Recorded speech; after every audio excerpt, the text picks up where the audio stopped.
MacNN Off Topic, Episode 2. Hello, Jordan. This time we're actually recording. Hit the button, yay! Hit the button, yeah. Hello. Star Wars Week. Star Wars Week. And the internet, as expected, exploded. We talked about it last week. You were like, yeah, Star Wars trailer, okay. Did you see it? No. I'm a terrible person. Well, you're not a terrible person, but what's amusing me about this is the people delving through all the little bits of, well, there's wispy hair here, so this means Chewbacca's going to die.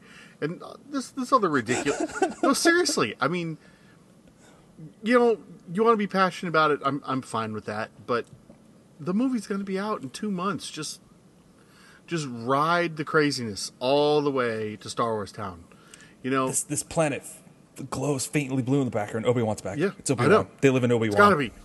And Star Wars Rebels is on every Monday night. Just watch that. It's really good. I'm telling you, it is excellent. This week's episode was outstanding. So just get your Star Wars fix that way. Don't fixate on a 2.5 minute long trailer. Hey!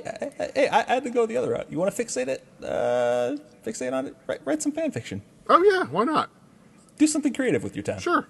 Fixating it, write some fan fiction. That you know what? I'll go with that.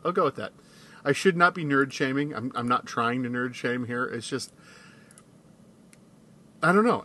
You look at the trailer and maybe just accept it for what it is. Well, it's hard for people to do that. Yeah, I know. It's Star Wars. It's the first Star Wars with the original cast since 1983. Is that right? 83 or 84 for Jedi. I don't even think that's necessarily the problem. It goes back to the whole internet, but the internet is the root of all evil. Is that what we're going back to? Yeah, it's just the internet's fault always now. Well, that's probably not that far off an assumption, I would think. I'm sure politicians are like, global warming. Why? Internet. Oh, okay. So what I want to know is how I haven't looked at this yet, but I probably should have, is the viewing statistics for the football game that this aired on performed after the trailer aired. Bet you it felt like a stone. Well, maybe not. It could have actually gone over fairly well. I mean, there's got to be some crossover in age. No, you got to think about that now. Or just the fans passing out after they say it, leaving the football game on. Ads still getting played, that kind of thing. They're sucking me in, and I don't know when I'm going to watch it. I don't think it's going to be the first couple opening days just because of life issues. It was a good trailer. It was well proposed. It was, it was put together really well. I mean, clearly it's a J.J. Abrams flick because you couldn't see a goddamn thing on the bridge of the Star Destroyer. What's that? White spots. Fucked if I know. Goddamn, it's bright. It must be chrome. Or there must be 7 stars in the background refracting all light. Yeah, I mean, when he's talking to Darth Vader's helmet there, I'll do what you started. And you just can't see anything. But so is it a rock? Is he talking to a rock? But it's J.J. Abrams. What can you do? I guess he's not doing Episode 8. I guess somebody else is doing Episode 8, but that's okay. I mean, the Harry Potter movies turned out okay with 7 movies and 8 different directors or something like that. So the last I read, it was the guy that did Jurassic World, wasn't it? Oh yeah, I didn't know that. I don't know. Could just be one of the several speculation articles that popped up. Well, I mean, we've got what? We've got 3 Star Wars movies in production right now. We've got a prequel of Han Solo. We've got the one about stealing the Death Star plans, which the rumor is it's some kind of gritty Star Wars drama or something like that. I don't know. With Tudyk. With the and obviously Episode 8 will be in production before not very long. Kind of sad Witta isn't on that anymore. Yeah, heard about that. Kind of surprised too. It's I don't know. Are we looking at too much Star Wars? I mean, the fan base has gone without Star Wars video for a long time, and Clone Wars ran for 5 years, and there's a 6th season on DVD, the unfinished episodes. Or there's a show called The Clone Wars before that. It's like a billion times better. Yeah. Oh yeah, the Tartovsky Clone Yes. Wars, right? Yeah, that was outstanding. Yes. That was really good. So there's a lot of Star Wars coming, and we'll see. We'll see if we just kind of get to Star Wars, or if Disney pulls off a Marvel movie thing. I was gonna say I'm pretty sure they're going with the Marvel strategy at this point. Well, if it works, it works. You know, 2 movies a year. if they can pull it off, then that's fine. But that's a lot of Star Wars. 2 movies a year, a couple of TV shows for cartoons, and probably 1 live action. Yeah. If they follow the Marvel route, Yeah. at least 1. That But then follows. look at the success they're having with that. Daredevil is pretty awesome. That's true. And what is that? They just did a trailer for a new one with David Tennant. What the heck? Jessica Jones? Jessica Yeah. Jones, yeah. And that's going to all wrap up into the Defenders with Luke Cage and Daredevil. So, Yeah, That should be they're talking interesting. about an Inhumans movie too, aren't they? yeah, but no. It's one of those ones they are hinting at, but then it's since said that it's not going to happen. But some actors are going, no, it still might be happening. But if you follow along with S.H.I.E.L.D., you know that's the way they're going. Yeah, I mean, I prefer the other one. I prefer the Agent Carter. The Agents of Shield is good, but the one with the love interest for Captain America in the first movie, I prefer that one.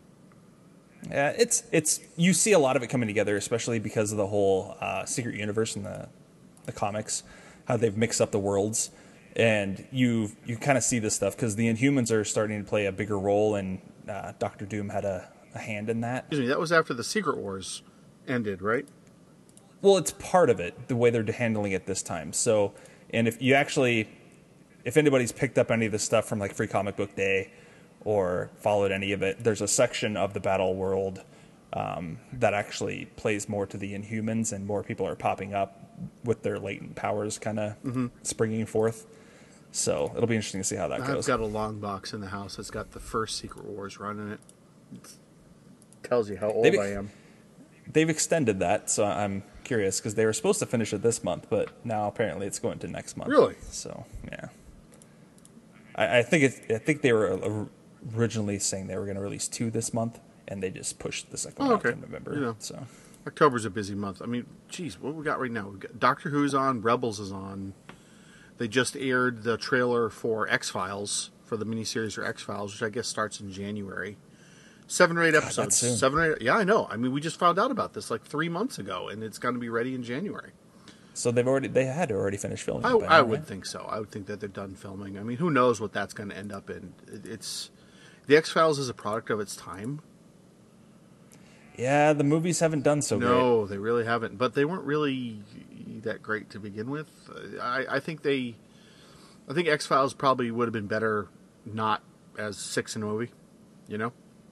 Yeah. I mean, I know it was like 2 movies. Yeah, 2 movies, right? It kind of. I like the second movie more than I did the first one. I own the second movie, but believe it or not, I haven't gotten around to watching it.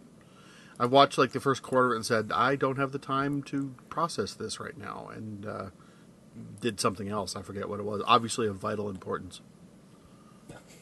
So anything. Yeah, Walking to the kitchen. Could be anything, right? Yeah. God, what else is on for genre television right now? I guess all of the fall television programming has started. Supergirl has started. Arrow has restarted. I mean, everything is restarted. There's so much genre television, like we spoke about last week. It's an abundance of riches. Yeah, I started watching, though it's already wrapped up, but I started watching iZombie. Okay. Which is done by one of the same guys that did Veronica Mars. I was meaning to watch that. What did you think about that? I'm part of the way through the first season. I kind of originally turned it on so I had like background noise. Okay. Because I'm working on a sewing project. But I've actually gotten more attached to it than I thought I was going to. Okay. So it's one of the things you actually have to pay attention to now.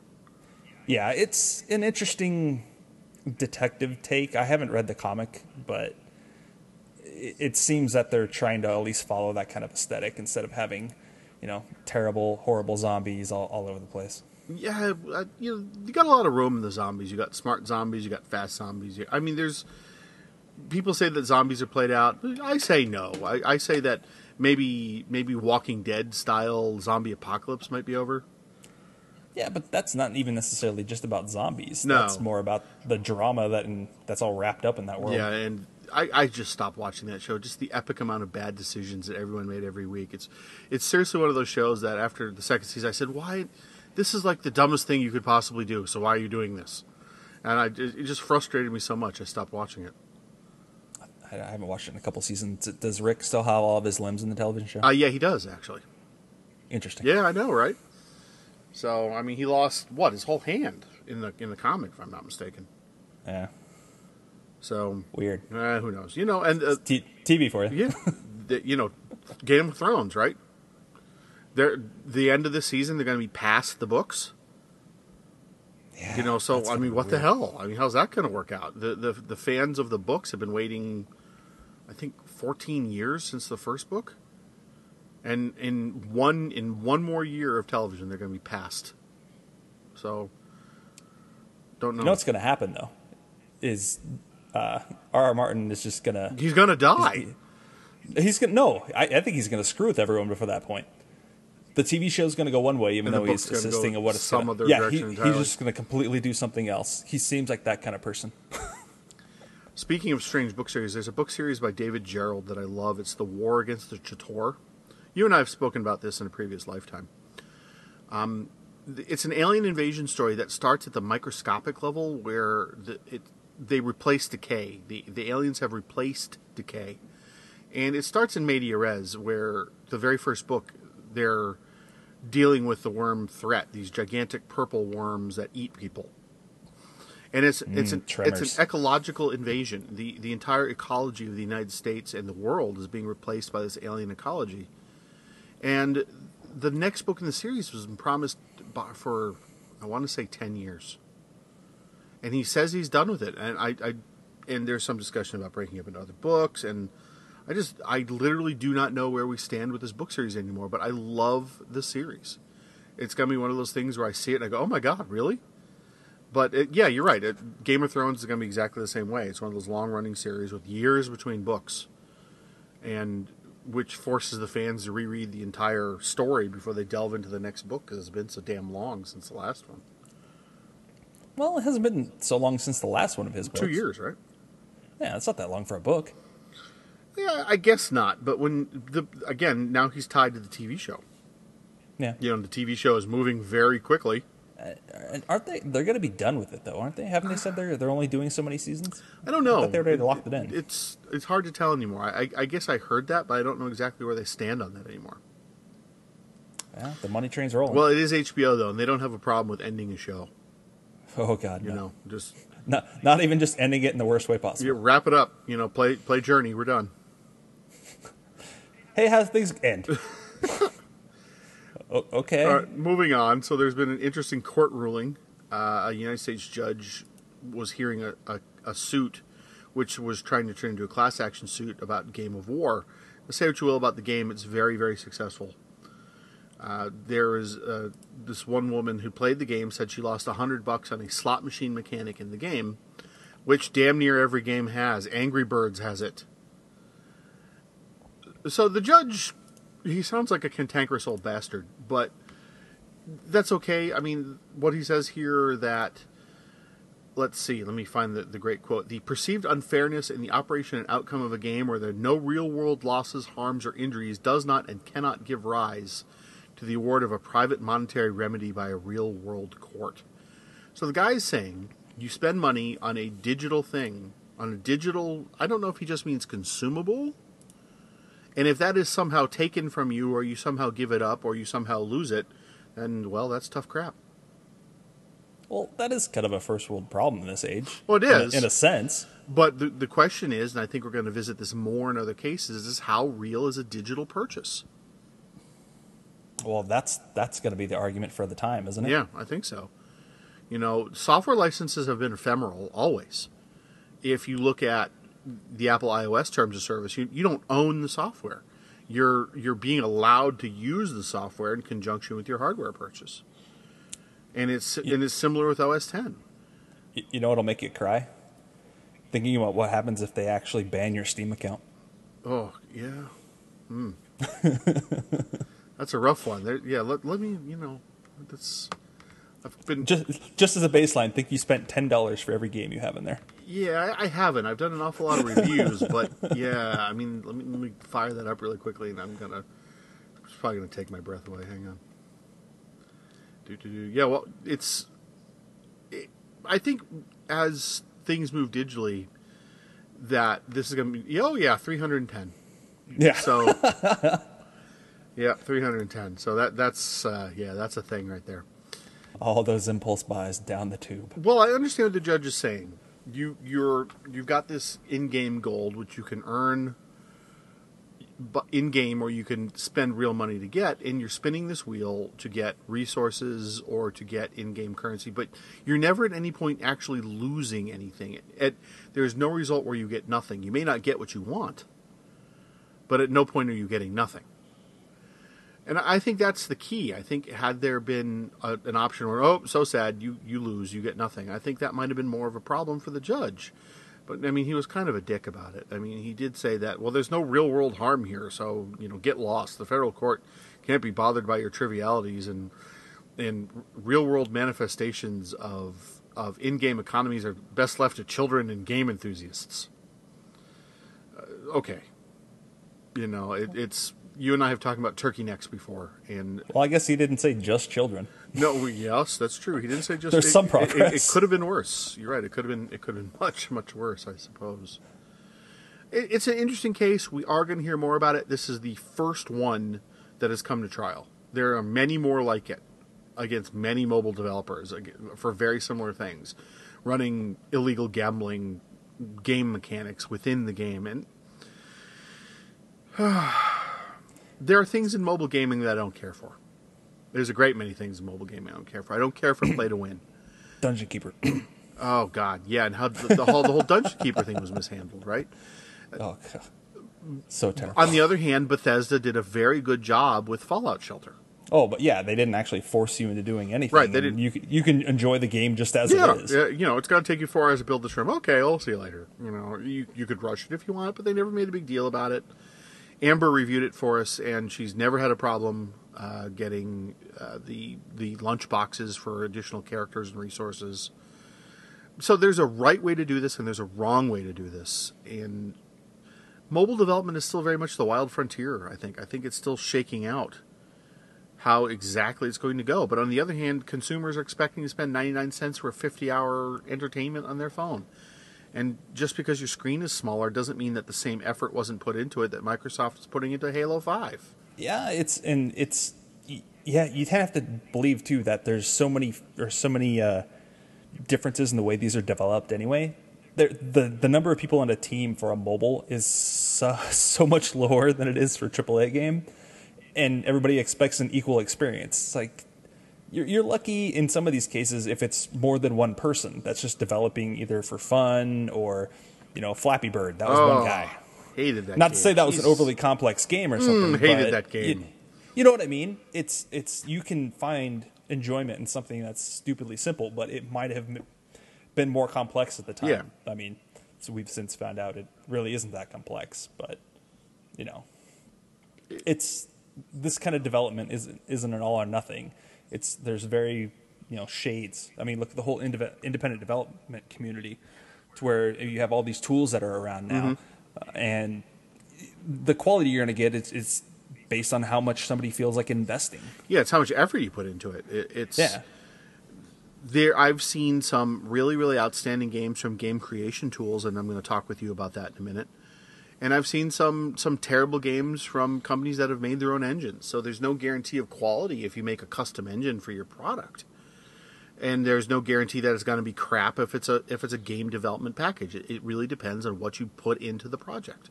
And just because you made a game on Unity and downloaded a bunch of assets doesn't mean you put the most effort into it in the world either. No, it doesn't. I mean, and that's gamers. On the flip side, to be clear, I'm not saying you're not making something. No. You obviously are. But. We actually spoke on the main MacNN podcast recording about respect for content creators. And anyone who puts something like that out into the world, anyone who has a labor of love like an app or, for that matter, a board game or a role-playing game or whatever, and you release it into the world for criticism for the world to see, it's a huge deal. It's a huge psychological deal to do that. And I respect everyone that does that. So... Well, on that front, too, it's whenever you put something out, it's open to criticism. So by definition, yeah. As often as critics, we should also be thankful that people continue to make things that we can criticize. Yeah, we talked about this a little bit today. We're behind the scenes, we're catching a little bit of crap for some bad reviews. We've given some things lately, but I'm sticking to my guns that I'm not your PR wing. My company, the MacNN is not a PR wing. We do report the news, we do review things, but we're not paid PR for these companies. So anyway, moving on from that. You were looking at starting a project for MacNN. You want to talk about it a little bit? You're looking at game development. Yeah, so on the heels of the grabbing something and just going with it, I've had an idea kind of churning in the back of my head about what would be an interesting series just in terms of game development. Like what could we do to show what a person goes through in these things? To be fair, I've never made a game. I've never gone as far as, compiling these huge projects or even something minimal. I've never even made a real prototype. So I'm interested in looking what happens when you just jump into something and go with it. On the other hand, don't sell yourself short. You are a Full Sail graduate. Yes. So it's not like you do not have formal training in at least some aspects of game development. So to that end, we're acquiring Jordan some tools, and he's going to jump in with both feet into game development and every aspect of it from start to finish. It's a big deal. Jordan has told me about a month ago that he wanted to do this. I'm like, okay, this is going to be a thing, so, do what you got to do. And keep in mind that this is, the experience that Jordan is about to bring us all is your typical indie developer experience. You have a regular job you go to, which is not MacNN, by the way. Jordan is a periodic contributor. He's got a regular job he has to go to, so he has to fit in the needs of development. He has to balance it with family, and he has to balance it with his regular work. And that's what I think probably 80% of the coders have to deal with. Yeah, and that's a standard creative's life, it almost seems like these days. You're working a full-time job to make sure you're covered for everything, and you're doing everything else on your own time and hoping you still have enough hours in the day left for sleep. Look at webcomic creators. Yeah. Most of those, that's how they do everything. Yeah. I'm hesitant to say I'm blessed for the job I have. I am a full-time employee at MacNN. I am paid for this, but it's draining in its own way. At the end of a long shift, where some of the most fatigue I've ever felt in my life is on Apple Keynote Day, where where I have written 5,000 words and said nothing, where I have summarized the entire event on a live stream, just hammering away for the entire 2 hours. Tell you what, you try typing for 2 hours straight, summarizing something. It's even worse because I'm taking notes the entire time I'm doing it and seeing how much I can fill out as I'm doing it without missing anything. Yeah. It's one of those, like, you're balancing 4 different things at once. It's not a fun day. And just as a parallel to that, and so Jordan is now going to attempt balancing life, development, and work. And he and I spoke about it a little bit, and we'll see. We're going to be unvarnished about this. We're going to talk about the difficulty about it. We're going to talk about the benefits of this. We're going to talk about the emotional impact of criticism about it. So if you have something in mind that you're curious about this process, do drop us a line. We'll talk about it. Very infancy of the program. We're not really looking at anything for a little while. We're in the next couple of weeks. We'll talk about how we're officially launching it. But you heard it here first. This is Development 101. This is, hey, why don't I write an app? I'm not even jumping into a pool. I can't see anything at this point. Yeah. I'm not even very fluent with code. I know some HTML, some CSS. I haven't done any C in 13 years. Well, Apple's promise to you is that the environment is friendly. But not every environment is like that. So this, like I said, it's going to be an unvarnished look at somebody who has an idea and wants to go with it. So. Yep. And unfortunately, as I know it will happen, it happens in all game development, there will be a blown deadline. Oh, sure. Like that is an inevitable Yeah. post I will write. Yeah. Because it's a sad reality that no matter how much you plan and how much you think you have down and how much you're ready for, something will happen to change that. Yeah, of course. And it could be real life, could be something went terribly wrong, could be I forgot to save something, Yeah, but like this is, MacNN Raw, I guess. I don't know. I don't even know what we're going to call this, but it begins today. Jordan has been given a couple of licenses today. I don't know if he knows this yet, but they're in his email box. Yes, I've seen them. And we're going to go from there. Yeah. I'm both excited and extremely concerned about this. Well, sure, why not? I mean, it's a huge project. Developers I've spoken with say, imagine building your house from the roof down. Yeah. Is how it was expressed to me. And that's an interesting concept. I mean, it's an interesting metaphor, but I can see where it fits. You've got a lot of stuff to keep in the air until you hit your foundation. So, it's an interesting thought. So anyway, moving on to things a bit more cheery, this guy did the King's Fall raid in Destiny. Really now? Yeah, I got my ass kicked, but that's okay. I'm going to write the MacNN off-topic review of Destiny this week. And Destiny, we talked about it a little bit last week. It caught a lot of crap for being an unreleased game, and there was a big article on Kotaku, whatever you want to pronounce. I don't even know how you want to pronounce that. That talked about the true story behind the Bungie development process, which kind of ties in what we were just talking about, where they had this big story fleshed out, and then somebody said, no, we're not doing that. And Jason Jones left, and everything just kind of went to crap, and they kind of patched together what they could patch together before the ship date. Destiny, if you're not playing Destiny, you are making a mistake. If you like shooters, you are making a mistake if you're not playing this game. And I understand you may not like it, how they rolled it out. You may not like that they say, okay, full retail package, go beta testers, go. But we're a year in, and they've learned a lot, and they've added a lot. And Bungie, even though it is a completely different company than it was when they shipped Halo 3, they know what they're doing. And you're doing yourself a disservice if you don't pick it up. Right now, Taken King, you can buy it digitally with Destiny for $60, and you should do it. There's an awful lot of content there. And you should do it. That's just my recommendation, and I'll talk more about it on the site. It's still a solid game, but I'm still concerned because that's such a normal state in development for games now, though. Well, here's the thing. Halo 5 is out this week, right? Is it going to push Destiny out? Well, for Xbox One players, maybe. Well, yeah, it's going to fracture the community. I don't. When I think Destiny, I don't think multiplayer. When I think Halo, I do think multiplayer. That's a big disconnect. I think that's going to be some of it. But I'm going to be honest. I'm not sure my old brain is going to adjust that well. I think I'm going to stick with Destiny for most of my playing, and campaign I'll play Halo 5. But on the flip side of that, how many people are going to drop it when Black Ops 3 comes out? That's another interesting question. People talk a lot about how Halo 2 was the ultimate Halo game, but the truth of the matter is there was nothing else to play. Yep, and now we're in a perpetual cycle where you have something new every 3 months. And it's Christmas release season, so everything is coming out in the next couple of months. Oh, man, November. So many games in November. What are you looking at? What are you looking at in November?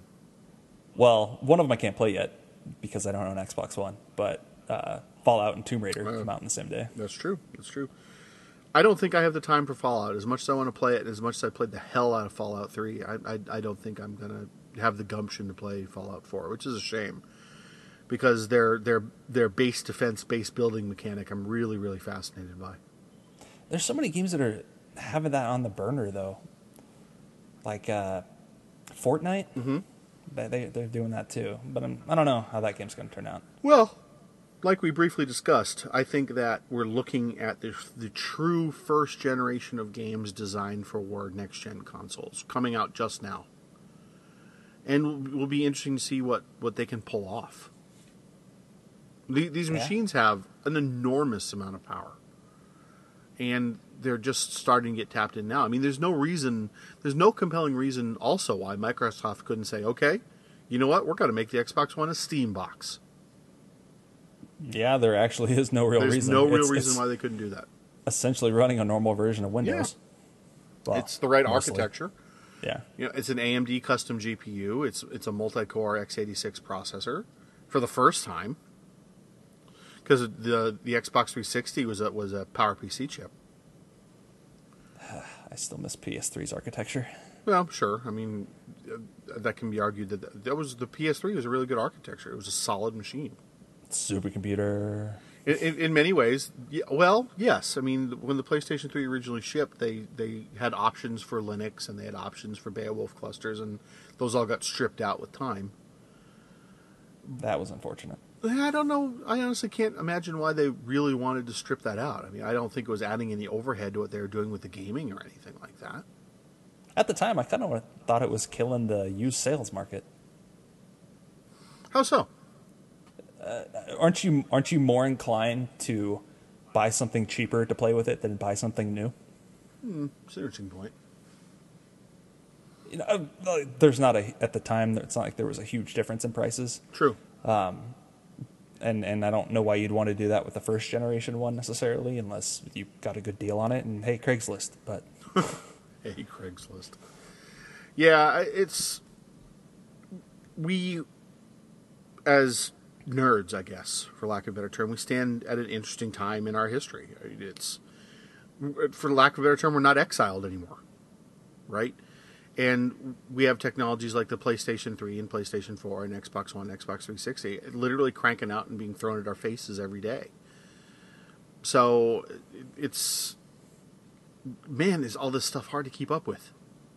But where's my TurboGrafx 16? Well, wouldn't we be on like TurboGrafx 64 or 128 by now? I mean, as iterations go. Would the Jaguar have 128 buttons? Yeah, that controller was a beast. So, I don't know. I mean, here's the thing. I started this podcast on an upbeat note, and I'm thinking about all the crap you're going to go through with this development project. And I'm just kind of, oh God, poor Jordan, you know? Yeah. I try to do things the hardest way possible, it seems like. But yes, in my experience, that has been the case. It's sad that my brain goes, we should start with Unity. How can we make this hard? You know, how can this be more difficult than it would be if I did something differently? You know? How much does it actually cost to license Crytek? Oh, jeez. It's like, what's the most obscure of the big names? How can I make this as hard as possible? I know what Blender is. I can use that, right? Oh, jeez, man.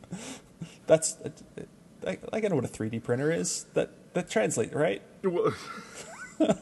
That's tax deductible, right? Yeah.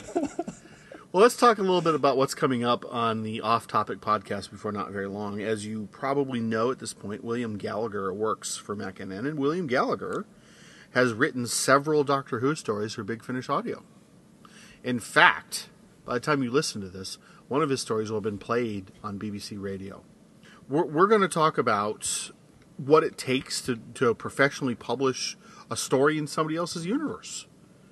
We're going to talk about the anxiousness of writing for an established character that was established 20 years before the actual story was written, and things of that nature. And with Doctor Who in full swing, it seems only appropriate to talk about it. We are talking with other developers and other vendors of nerd-like products to come on the show, and we're going to save some of that news for you. But I'm pretty happy about it, and it's going to be guests like Mitch from the first episode, and I hope to share them with you every week. I'm sure William have a lot of nice insight for that, because it's interesting what they teach you on the writing side of that. When you're thinking about pitching ideas or the type of things you want to write with, it's like you basically have to absorb those worlds anyway. Well, I've spoken with him a fair amount since he came on board on MacNN in January, and he's always, interestingly, he has a lot of chainsaws in the air all the time. And I think as a professional writer, I think that's required. A place like MacNN that pays a salary, I think, is consistent money you don't always get for that kind of venue, for that kind of job. And again, it's another case of you work your regular job to pay the bills, and your creative outlet will pay off one day or it won't. Yeah, and I imagine he's always juggling several big projects at the same he time, is, too. And he is. It's he's always doing presentations. He's always doing discussions about work. There's always something going on, and we're going to talk to him about it. And we're going to talk to him about it very soon, either next week or the week after. But for now, that's it for MacNN Off Topic, Episode 2.